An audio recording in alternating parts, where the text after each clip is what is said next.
living coconuts? Does that make them pirate plants? Oh God, you know, somehow that seems more terrifying than actual pirates. Well, today we are going to get to the bottom of these little weird guys and figure out the truth about Kakamora.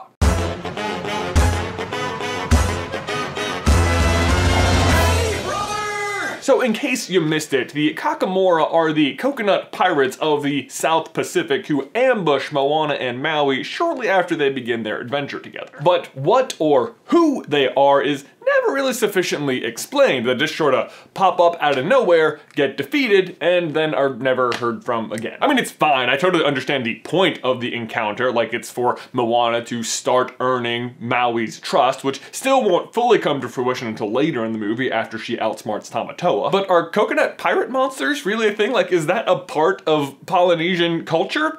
Well, yes and no. Yes, there are such a thing as Kakamora. No, they are nothing like what you see in the movie. In fact, what you are seeing might not even be what you think you're seeing. Because it turns out these little guys are not coconuts at all. They are just clad in coconut armor.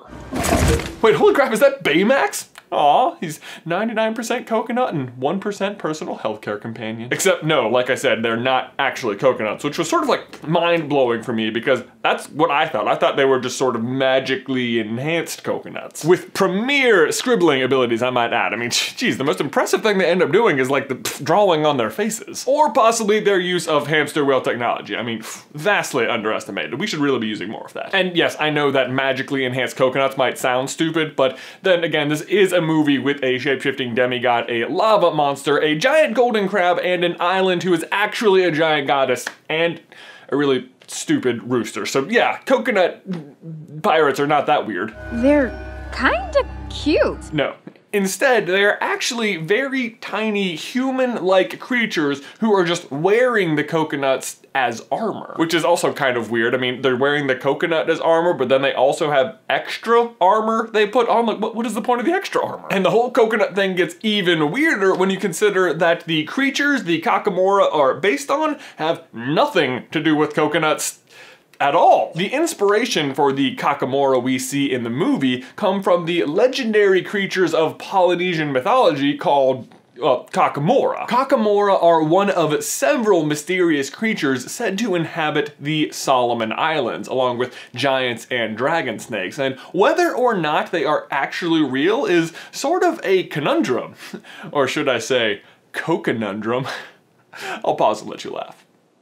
But no, it is not a coconundrum because, like I said, they have nothing to do with coconuts. The actual creatures are probably more like what the movie version would look like if they weren't wearing the coconut armor, which is to say, the scariest versions of hobbits you can imagine. They are said to actually only stand about 120 centimeters or 4 feet, for anyone not on the metric system, myself included. They have very long and sharp nails used for stabbing things and are generally considered harmless, but have been known to attack humans. But when they are not attacking humans, they generally live off of nuts, fruits, and I'm not kidding, possums, which sounds disgusting, but apparently they are quite fond of them. And before you ask, yes, I have tried possum before, unwittingly, may I add. A frequent annual chili cook-off I attend served a chili called roadkill chili, which I thought was just a clever name, but was actually meant to indicate that the meat in the chili was possum meat, not actually from a road, but like that's sort of what they were going for, and ugh, man, I would not recommend it.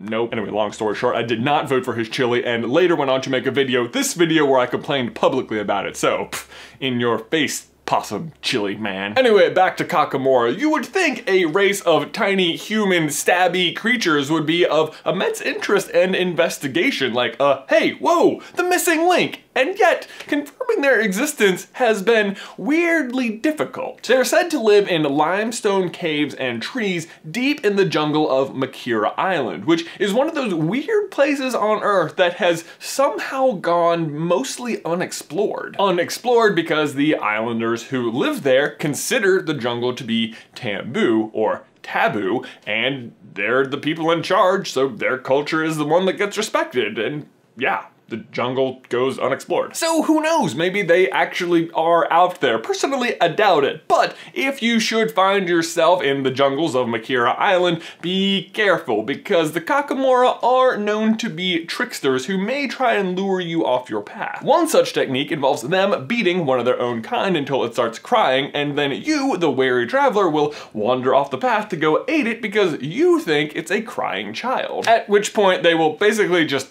laugh at you for falling for their trick. Which is super unhilarious, by the way. But again, they're only 4 feet tall, so what can they really do to you? Of course, I say that like I wouldn't freak out if, like, you know, I don't know, like a squirrel started charging at me. It actually does sound like they could do some harm though. Aside from having the long, sharp, pointy nails, they are also said to be extremely strong, like 3 to 4 times as strong as a regular man. Whatever, man, I say bring it on. It's not like you're a squirrel or something. The good news is there's a very easy solution to dealing with them.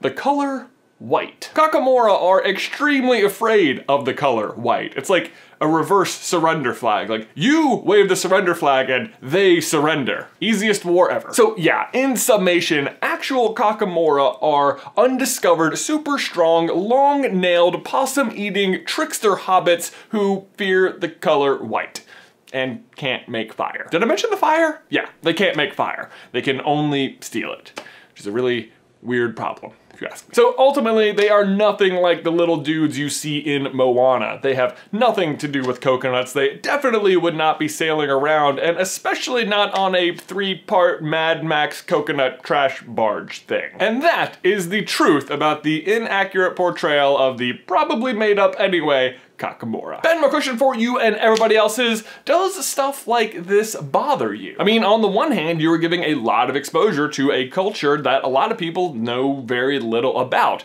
But on the other hand, if you portray it wrong, then that can be harmful too. But then with something like Kakamora, it's like they're already made up, probably. So, I mean, are you really doing anything wrong by misinterpreting them? I don't know. I see both sides of it, but I would love to hear you guys' thoughts in the towel section below. Guys, thanks for watching. As always, please remember to like this video if you haven't already, and subscribe so you don't miss any future Moana content from us. If you want to see how not only the Kakamora are real, but also how Tamatoa is real, you can check out this video right here. And if you would like to wear some super Carlin Brothers awesomeness, we have just released